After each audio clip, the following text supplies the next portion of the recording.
A Christchurch man who's been diagnosed with Covid-19 says it took 3 attempts to get tested because he hadn't travelled overseas or knowingly been in contact with an infected person. Health authorities have now widened the criteria to include people with coronavirus-like symptoms, including a cough, temperature or shortness of breath, even if they don't have links to overseas travel. The goal is to expand testing capacity from about 3,700 tests a day to 5,000.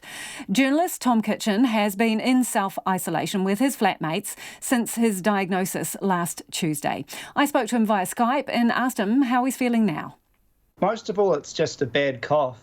That's plagued me throughout the whole sickness. I didn't know what it was at first, but then it turned out to be a cough, and then later down the track it was a bit of a fever, and then, what do you know, I'm diagnosed with COVID-19. So how long ago did the symptoms start, and did they escalate?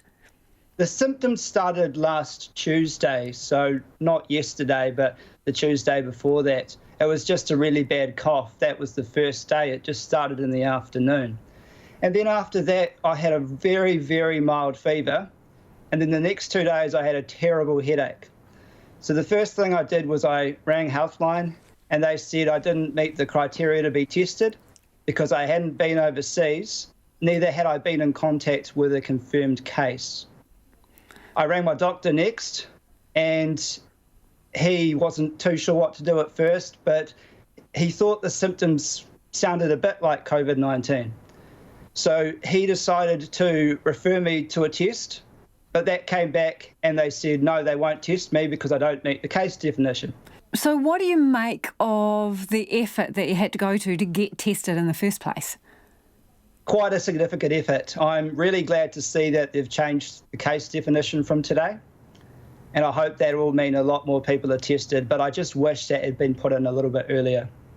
So do you have any idea at this stage where you've picked it up from? It's strange. I was in contact with someone that went to the World Hereford Conference, but they haven't had any symptoms. So it could be that, but it could be something else. It could be community transmission. I really don't know.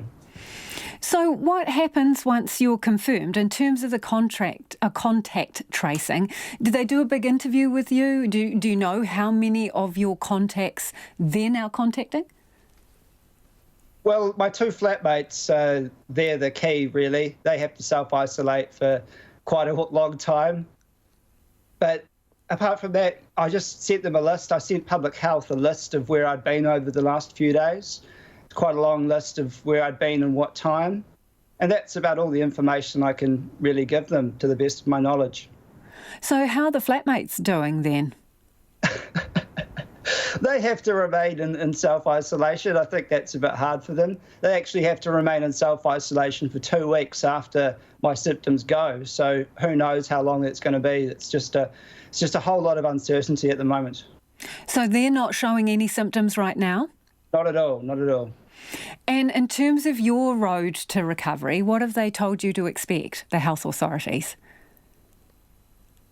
It's really difficult. What they do every day is they call me and they ask, how am I? Have my symptoms become worse? Luckily, they haven't. The worst it was Tuesday, Wednesday, Thursday when I was first diagnosed. But they're just telling me to stay put and keep safe and keep self-isolated. It's anyone's guess to how long it'll take until the symptoms go. Do they ask you specifically if you have broken protocol, if you've kind of wandered out of the house or anything? Do they actually check that? They do actually. They checked with me yesterday. They haven't called me today, but they checked with me yesterday. They asked if I've been out of the house, and I certainly said no. Right. Are you climbing the walls there? I've got plenty to keep me occupied, movies, talk with friends and family on video. Got plenty to keep me occupied. So, hey, if you hadn't travelled and you didn't come into contact with someone you know had COVID-19, was it a bit of a shock when they told you that you had tested positive for it? It was an absolute shock. I didn't think that would happen to me.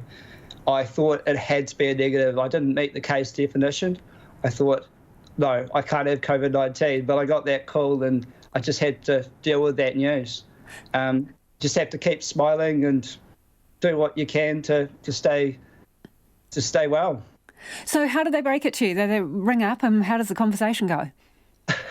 Well, they asked me where I worked first, and then just a few sentences later, they said, "You've tested positive," and my reaction was, "Oh, well, that's a shock."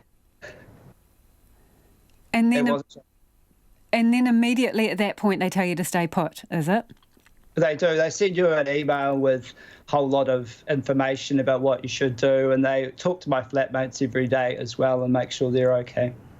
So how long after that initial diagnosis did they start chasing you for your contacts? It was immediately. I had probably about a half an hour phone call with them, and then I sent through a bit more information via email. That's kind of an interesting journey of self-discovery. How many people did you have contact with over the period of time? Was it a big, long email? I went to the dairy, I went here, I talked to this person, I was next to them for more than 15 minutes? That's right. The thing was, there were only 3 people that I was in contact with, so that would make it easy for them. But there was a big, long list of, I've been to the dairy, I've been to the bookshop, I've been to the library. And so far they haven't come back to me with any more leads as to where I could have contracted the virus. Do you know anyone else who has this? No, I don't. No close contacts, no. So it's quite scary for me to be the only one. And that is Tom Kitchin.